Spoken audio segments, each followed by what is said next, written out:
simplemente transmitir demasiada fuerza o generar demasiada fricción, ¿vale? Ahora, dentro del mecanismo de 4 barras, no solo esta es la configuración. Esta es una configuración que generalmente yo la dibujo, que generalmente ustedes van a ver aplicada. ¿Por qué? Porque es la que tiene, se puede decir así, mayores aplicaciones propiamente dicho en la vida cotidiana. Sin embargo, hay otros tipos de configuraciones de estos mecanismos. Los vamos a ir viendo poco a poco. Específicamente, así como lo tienen o se los estoy dibujando, se conoce precisamente como un mecanismo de 4 barras de manivela contra balancín o manivela balancín. Ojo, al momento de que ya se les dice o que yo les digo que es una manivela balancín, precisamente estamos hablando de los tipos de movimiento que desarrollan los elementos, tanto de entrada como de salida. Una forma, la característica es esa forma de trapezoide precisamente, ¿vale? Bajo esa configuración que les digo es usualmente la más frecuente, podemos llegar a tener hasta 4 fases de trabamiento de bloqueo. ¿Cuáles van a ser ellas? La primera, si recuerdan, al hablar de fases de bloqueo de trabamiento, yo les hacía el comentario, generalmente es cuando se alinean 2 o más elementos. Por ahí también les hice el comentario, y si no se los hago ahorita, que si sobre una línea recta hay más de 2 conexiones o 2 pares cinemáticos, ¿sale? También podemos declarar como una fase de bloqueo. Y la tercera, que es un poquito reservada, déjenme llamarla así, que cada que ustedes observen o que se nos llegasen a generar triángulos, ojo, triángulos de cualquier naturaleza evidentemente oblicuángulo, triángulo rectángulo, escaleno o equilátero, ¿vale? Podemos también declarar fases de bloqueo. Aguas. ¿Por qué no me gusta tanto mencionarles esta parte? Porque quieren aplicarlo para todos los mecanismos. Ojo, lo de los triángulos no siempre es aplicable a todos los mecanismos. Específicamente a este mecanismo, que también lo podemos clasificar como un mecanismo sin deslizamiento, aquí se aplica lo de los triángulos, ¿vale? Entonces, primer fase de trabamiento de bloqueo, aquí si se dan cuenta, estoy alineando o se está alineando el elemento 2, que es mi manivela, mi acoplador. Entonces, aquí se alinean estos dos, hay 3 conexiones sobre una línea recta y aparte se me genera un triángulo o se me forma un triángulo. Como les llegué a comentar, las fases de bloqueo generalmente siempre vienen opuestas o son opuestas. La segunda fase de bloqueo de trabamiento, aquí si ustedes observan, nenes, nenas, se están alineando o se están disponiendo de manera paralela lo que es el elemento 1 y el elemento 2, ¿vale? Entonces ahí se vuelve a declarar una fase de trabamiento de bloqueo y nuevamente se me forma un triángulo. La tercera es la alineación. En este caso se dice que el elemento 2, que es la manivela, y el acoplador se vuelven colineales. Nuevamente se me forman triángulos. Quiero que observen precisamente esta condición, o esta fase de trabamiento, perdón, esta tercera fase de trabamiento, y vean esta, que es la primera. Si se dan cuenta, son opuestas, o generalmente son opuestas. Y finalmente, se vuelve a alinear el elemento 2 o la manivela con el elemento fijo, y otra vez se me llega a formar, o se nos llega a formar otro triángulo. Entonces, estas son las 4 posibles fases de trabamiento de bloqueo que puede llegar a tener este mecanismo de 4 barras que se le conoce como manivela balancín. No es el único, como les comento. Hay diversas configuraciones, espero poderlas ir viendo con ustedes.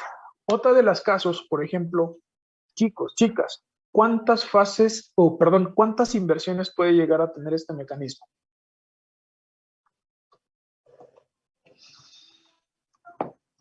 Serían el número de eslabones. Va a depender de la cantidad de eslabones. En este caso, si es de 4 barras, evidentemente podemos llegar a tener o se pudiesen llegar a tener hasta 4 inversiones. Una de las cosas bastante importantes y que empezamos a, o bueno, me empecé a dar cuenta cuando estuvieron ahí en el laboratorio, que en las conexiones, chicos, chicas, ustedes quieren ver, o generalmente cuando les digo es una conexión de revoluta, ustedes pretenden ver que den vueltas completas, ¿vale? Aquí en las conexiones.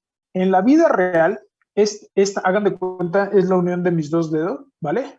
hace este pequeño rango, pero aquí es una pequeña tendencia a rotar, ¿vale? Por esa razón se dice que ese movimiento relativo sale dentro de todas las inversiones, se va a mantener.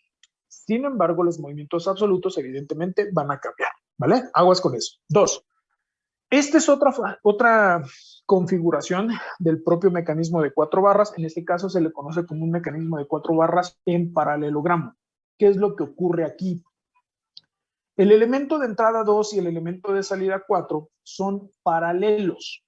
De igual forma, el elemento fijo y el acoplador siguen siendo paralelos. Bajo esta configuración se pueden llegar a tener hasta 2 fases de trabamiento de bloqueo.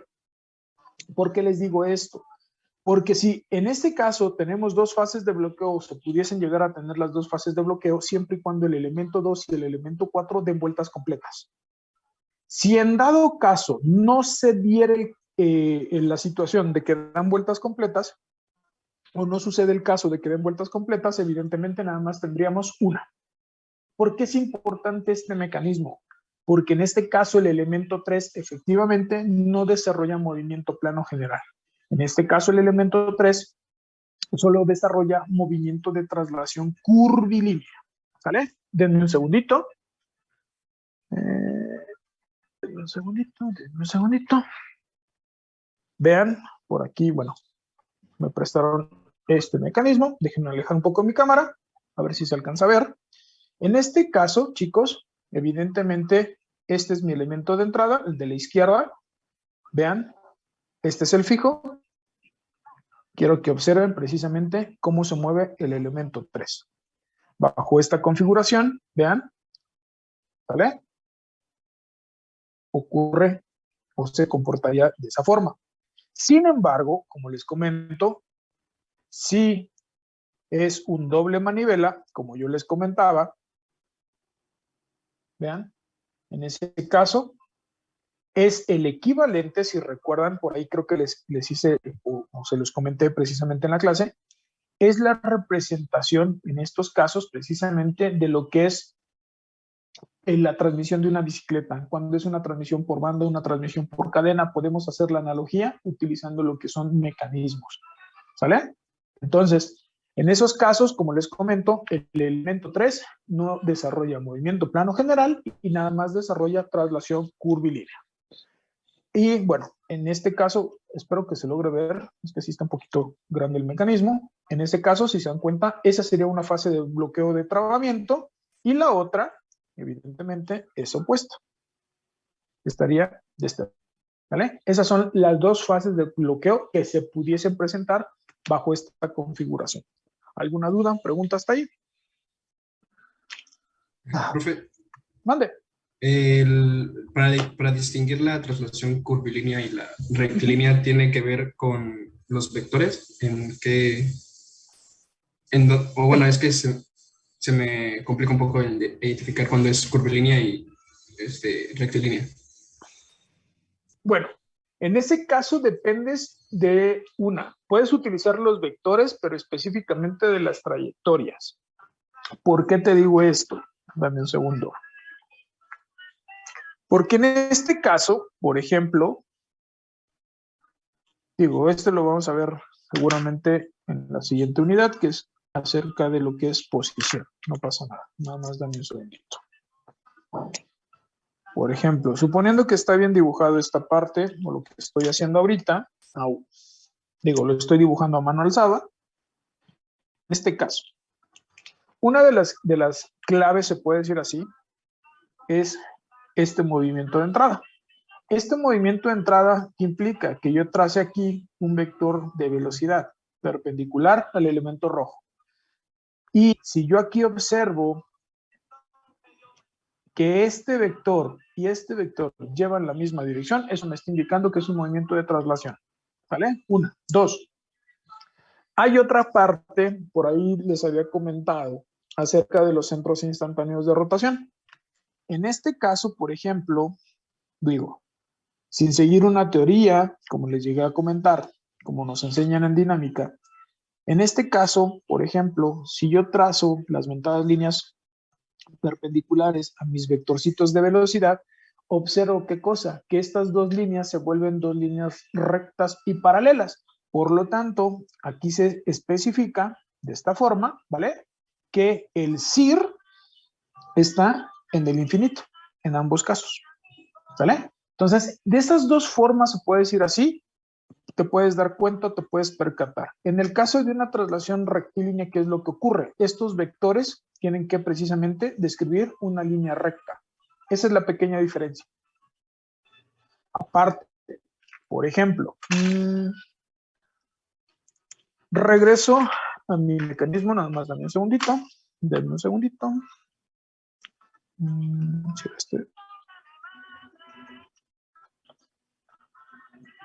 Sí. Este mecanismo, ¿vale? En este caso,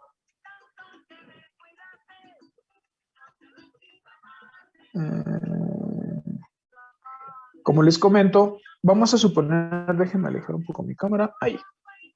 Si yo colocase, déjame, es que, ¿con qué se puede ver? Dame un segundo, dame un segundo. Bueno, lo voy a pintar, le voy a pintar aquí una cruz, así. ¿Ya está? ¿Sí se alcanza a ver? Ojo, voy a mover mi mecanismo hacia la derecha. Quiero que sigas precisamente esta referencia que coloqué ahí. Lo voy a seguir moviendo hacia la derecha. Más, dame un segundo. No sé si alcances a ver. Si tú te das cuenta o se dan cuenta, nenes, nenas, cambió de posición angularmente el tache o el número 3. No. Esto es una traslación curvilínea. Si nosotros quisiéramos ver otra disposición, evidentemente, dame un segundo. Por ejemplo, aquí. Este es otro mecanismo, ¿sale? ¿Sigue siendo de 4 barras? Sí, claro, sigue siendo de 4 barras. Aquí, nuevamente, déjame colocarle aquí este mismo tache, ¿vale? Vamos a seguirlo. ¿Ya te diste cuenta? ¿Ya se dieron cuenta? ¿Qué es lo que pasó? Sí. ¿Ya viste? Aquí hay una tendencia a rotar. Ojo, recuerden, para que nosotros se diga o nosotros interpretemos que un cuerpo rota, evidentemente debe de haber un desplazamiento angular, pero también debe aparecer algo que se conoce como eje de rotación. El eje de rotación, sí, es más sencillo visualizarlo mediante puntos. Sin embargo, en este caso, que este elemento desarrolla movimiento plano general, nosotros no vemos un punto fijo, no vemos precisamente el eje de rotación. En ese caso, el eje de rotación se interpreta que está precisamente por acá arriba, ¿sale? En este caso se va a salir de mi pantalla o de la pantalla. Es donde está ubicado precisamente el centro instantáneo de rotación, ¿vale? Esas son como que las pequeñas diferencias. Ahora, nuevamente, si yo pinto un vector aquí de velocidad, este vector ya te diste cuenta que no lleva la misma dirección. Por lo tanto, de aquí es una forma práctica, déjenme llamarlo así, que nosotros podemos visualizar cuando un elemento desarrolla movimiento plano general. No sé si queda claro o tengan alguna otra duda, pregunta, nenas. Sí, profe, gracias. Vale. Como les comentaba, este mecanismo tiene diversas aplicaciones. Evidentemente, depende mucho dónde o qué trabajo nosotros necesitemos desarrollar. Por lo tanto, en esos casos o en todos los mecanismos que ustedes vean o con los cuales ustedes convivan, pues evidentemente no van a ver barritas como las dibuja el profe, ¿no? Así, estas líneas y están numerados. No. En la vida real, por eso les comento, dependemos mucho específicamente de esto. ¿Por qué les digo esto? En la vida real se utilizan placas, se utilizan geometrías algo raras o algo extrañas. ¿Por qué? Porque reciclamos materiales. ¿Por qué? Porque así se nos ocurrió, etcétera, etcétera, etcétera. Sin embargo, ¿cómo nosotros nos podemos dar cuenta de que se trata de un mecanismo de 4 barras? Aquí la recomendación que generalmente se les hace o se les recomienda es precisamente que ustedes tracen líneas rectas uniendo cada uno de los pares cinemáticos que tiene su mecanismo. Independientemente de la forma que tenga el eslabón, ustedes tracen líneas rectas y es una forma práctica de la cual ustedes pueden descubrir una equivalencia, se puede decir así. Entonces aquí, se dan cuenta, es lo mismo tener un mecanismo de 4 barras a tener este mecanismo, que podemos decir así, que es un mecanismo de 4 eslabones. ¿Vale? Ahora, ojo chicos, ojo nenas, a este mecanismo de 4 barras se rige o lo rige una ley. Ojo, es exclusiva al mecanismo de 4 barras. A esa ley se le conoce como la mentada y famosísima ley de Grashof. Esa ley de Grashof, nenas, ¿qué nos indica o para qué nos sirve? Nos va a servir para determinar si en nuestro mecanismo de 4 barras, entre un par de elementos, va a existir o se van a producir vueltas completas. ¿A qué me refiero? Por ejemplo, matemáticamente es la longitud o la suma, mejor dicho, perdón, de la longitud más larga, o más corta, mejor dicho, más corta, más la longitud más larga debe de ser menor o igual a las longitudes restantes. Aquí, por ejemplo, medí mi mecanismo y resulta ser que el radio del elemento 2 es la longitud más corta. Acoplador viene siendo la longitud más larga. Y los elementos restantes o las longitudes restantes vendría siendo el fijo y mi elemento de salida. Como se cumple en este caso la ley de Grashof, aquí se entiende precisamente que va a haber o va a existir vueltas completas por parte de la manivela.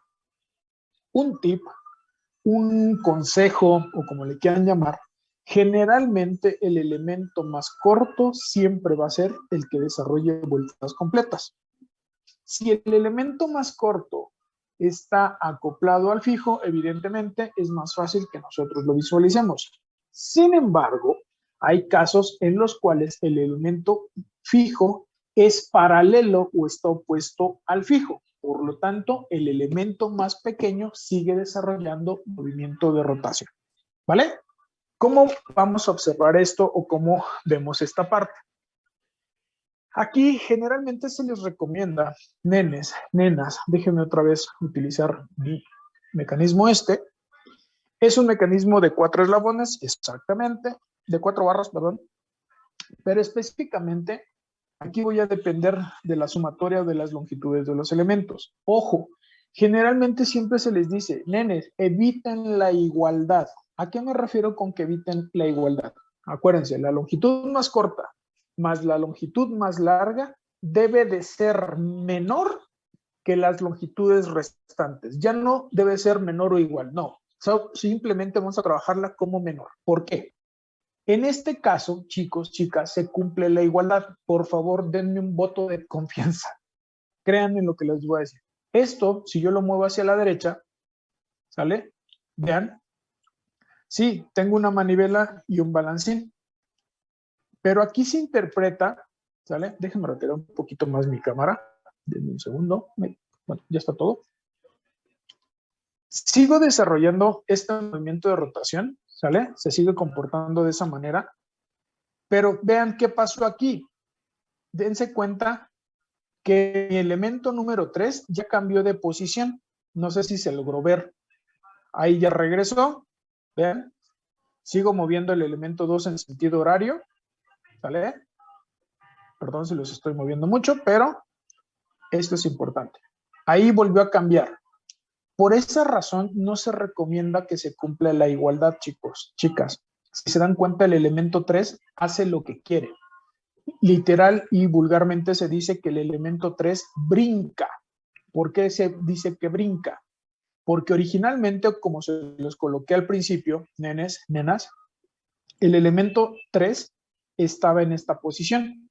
Al cabo del X número de ciclos, el elemento 3 cambió de posición. En lugar de estar acá arriba, pasó acá abajo. ¿Eso nos puede afectar? Sí, sí nos puede afectar. ¿Por qué razón? Porque un mecanismo siempre lo vamos a aplicar o generalmente siempre lo aplicamos para hacer un trabajo determinado. Pero si el mecanismo va a hacer lo que quiere, evidentemente nuestro trabajo no va a ser siempre el mismo. ¿Vale? Por esa razón se recomienda y se les comenta que evitemos la igualdad. ¿Vale? ¿Alguna duda, pregunta, comentario? Chicos, chicas. Ok, entonces, aquí, aprovechando, estas son algunas aplicaciones que encontré y tengo precisamente del mecanismo de 4 barras o de 4 eslabones. 4 barras específicamente. Quiero que ustedes observen precisamente. No sé si se les haga familiar o han visto este tipo de mecanismo. A mí no. De freno de mano, Es ¿no? de una silla de ruedas, ¿no? Exacto. Es el freno precisamente de una silla de ruedas, como bien por ahí lo comentó su compañero, o el equivalente a un freno, no pasa nada. Ojo, en este caso, vean, si se dan cuenta, una de las características que ustedes ven, déjenme acercar un poquito más mi cámara, ahí. 4 tornillos o 4 cabezas de tornillo, son pares de revoluta. Aguas, nenes, aguas, nenas. Quiero que observen. Ahí, en esta posición, esa fase de bloqueo a nosotros nos conviene. ¿Por qué? Porque evidentemente bajo esa posición o bajo esa fase de movimiento, nosotros estamos deteniendo precisamente a la silla de rueda. Esta fase de bloqueo es permanente hasta que nosotros con la palanca rompemos esa fase de trabamiento. En este caso nos beneficia o nos beneficiaría lo que es la fase de trabamiento.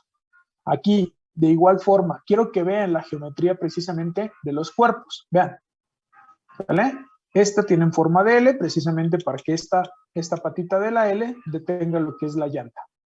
Pero específicamente aquí, si se dan cuenta, uno de los eslabones da vueltas completas. Estaremos hablando de puros balancines, chavos, chicas. ¿Estamos? ¿Por qué razón?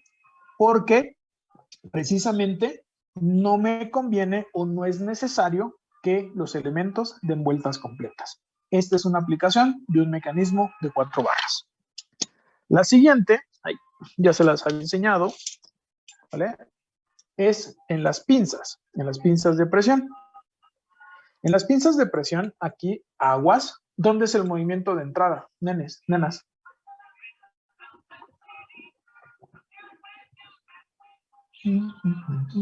Eslabón superior. Este vendría siendo precisamente mi elemento de entrada. Nuevamente, mi elemento de entrada no da vueltas completas. Vean ese rango de movimiento, ¿sale? En este caso, el movimiento de entrada se da en el acoplador. Lo que estoy sujetando aquí, ¿sale? Viene siendo el eslabón fijo. Este vendría siendo 2, 3 y mi elemento de salida vendría siendo la mordaza. Nuevamente, aquí físicamente, efectivamente, ustedes ven, bueno, más de 3 remaches, específicamente estos no. Ahí, esos 3 remaches precisamente son las articulaciones de revoluta. Y aquí, de manera interna, se está generando también un par de revoluta. ¿Por qué? Vean la posición de este elemento, vean, a ver si se alcanza a ver. Hay una tendencia a rotar, ¿ya vieron?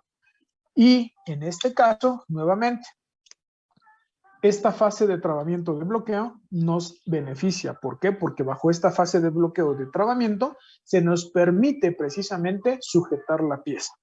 Hasta que nosotros con este seguro, vean, rompemos la fase de bloqueo, en ese caso se libera. ¿Vale? Otra aplicación del mecanismo de 4 barras. Denme un segundito, déjenme desarmar esto. Ahí está.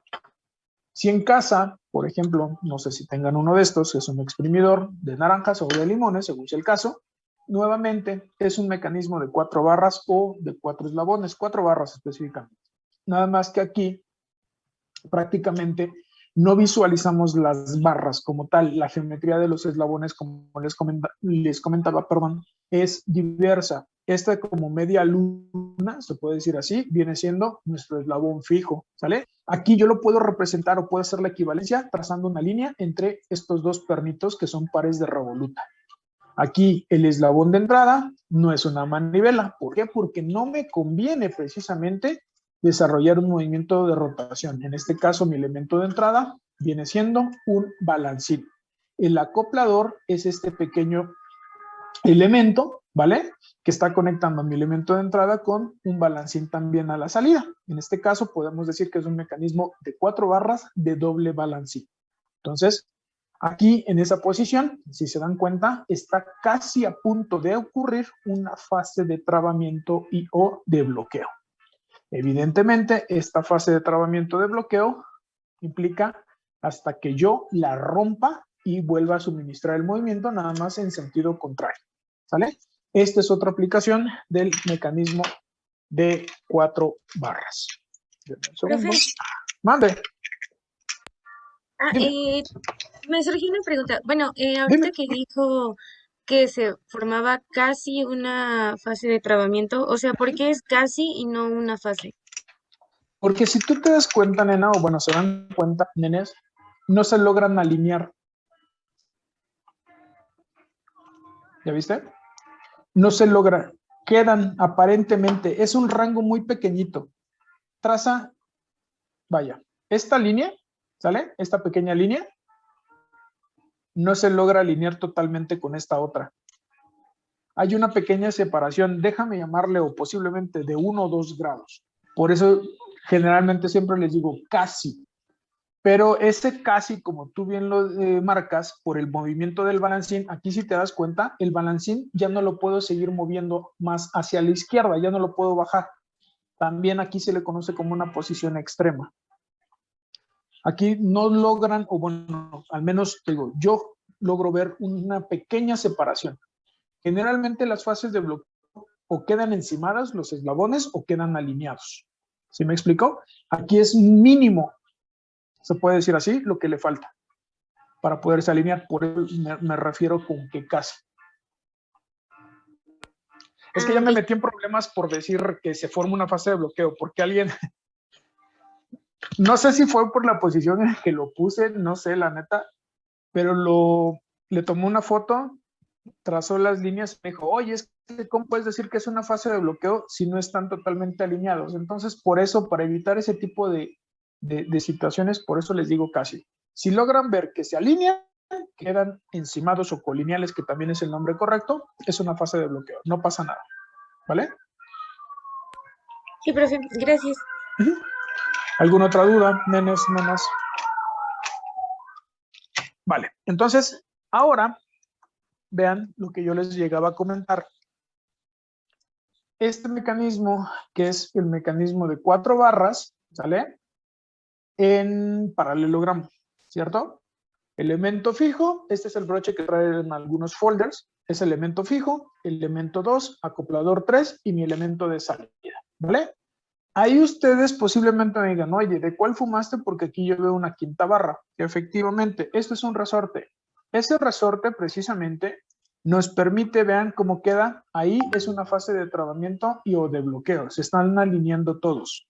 Ese resorte me permite garantizar de que se sujetan lo que son las hojas. Aquí, evidentemente, por la posición de esta palanquita, tenemos un tope mecánico. Cuando yo lo libero, ¿ven? El resorte, ¿qué es lo que va a hacer? Va a querer regresar a su posición original. Por lo tanto, denme un segundo, lo voy a soltar. Vean, para eso me permite el resorte abrir, perdón por la expresión, abrir en friega, se puede decir así, mi mecanismo, ¿vale? Este es un ejemplo precisamente del mecanismo en paralelogramo que nada más tendría una fase de bloqueo, que es esta. La otra no se cumple, ¿por qué? Porque no nos conviene que dé vueltas completas, ¿vale? O media vuelta. Esa es otra de las aplicaciones. Esto es un gripper, lo que vendría siendo la mano de un robot. Perdón. Aquí específicamente, no mi dedo, bueno, déjenme mejor, con mi pluma donde estoy señalando, ahí si ustedes observan, chicos, chicas, esto precisamente es un mecanismo de doble balancín. ¿Por qué? Por el movimiento que desarrollan estos dos elementos.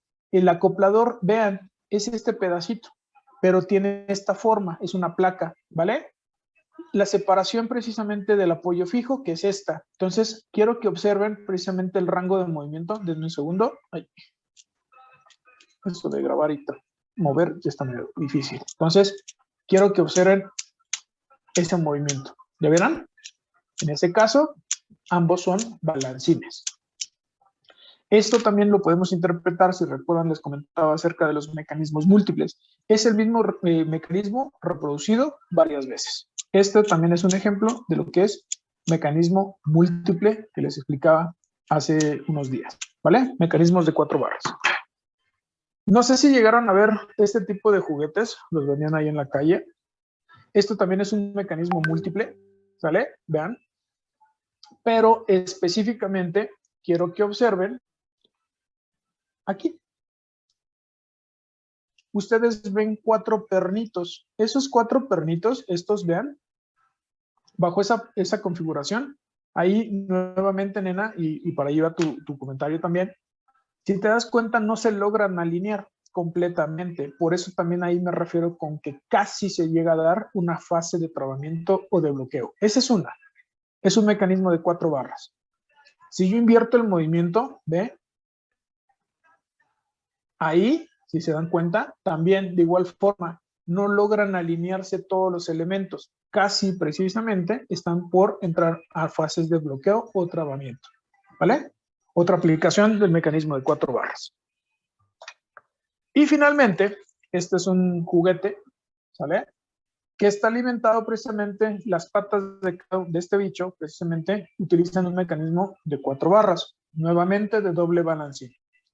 Elemento de entrada, elemento, en este caso, teóricamente este sería de salida. ¿Por qué les digo teóricamente? Porque aquí el elemento de salida viene siendo la pata, que vendría siendo el propio acoplador. Entonces, esto vendría siendo el elemento 2, elemento 3, y este sería mi elemento número 4, ¿vale? Este es en la posición que se está levantando una de las patitas de este bicho para empezar a dar el paso. Esta otra, o la que viene a continuación, si se dan cuenta, casi están colineales o están encimadas, ¿cierto?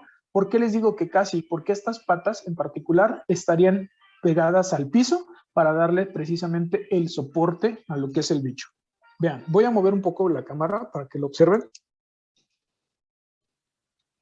¿Ya vieron? Esta que está cerrada o que están alineadas son las que están en contacto y estas que están abiertas son las que están levantadas, son las que van a dar el paso. ¿Vale? ¿Alguna duda, pregunta, comentario hasta ahí? Nenes, nenas. Denme un segundo, listo. Ok. Si no hay dudas, si no hay preguntas, vamos a continuar hablando sobre los mecanismos de 4 eslabones. Ah, miento, se me olvida uno, perdónenme. Esto es la dirección de un carrito de radiocontrol. Aquí no se va a lograr ver, ¿vale? Pero confíen en lo que les comento. Vean, esta es la dirección. Quiero que observen. Yo moviendo esta llanta hacia un lado o hacia el otro, lo alimenta un motor, en este caso. Este motor, dependiendo hacia dónde, evidentemente yo le mande la señal, hace esto. Ambas llantas se mueven exactamente hacia la misma dirección o están siempre en la misma inclinación. Este es el equivalente al mecanismo de 4 barras en paralelogramo, ¿vale? Técnicamente, o los mecánicos automotrices a esto lo conocen como el cuadrilátero de Ackermann. Si a alguien de ustedes, por ejemplo, les gusta la Fórmula 1, en la suspensión, hasta en la suspensión de su carro, ahí también podemos ver un equivalente a un mecanismo de 4 barras, ¿vale? Para que vean qué tanto estamos familiarizados o qué tanto precisamente convivimos con ese tipo de mecanismos. Más dudas, preguntas, si es que las hay. Ok. Continuando, entonces, con los mecanismos de 4 eslabones, correspondería hablar del siguiente, que tiene también mucha aplicación, que es el mecanismo manivela-biela corredera. Evidentemente, es un mecanismo donde una de sus características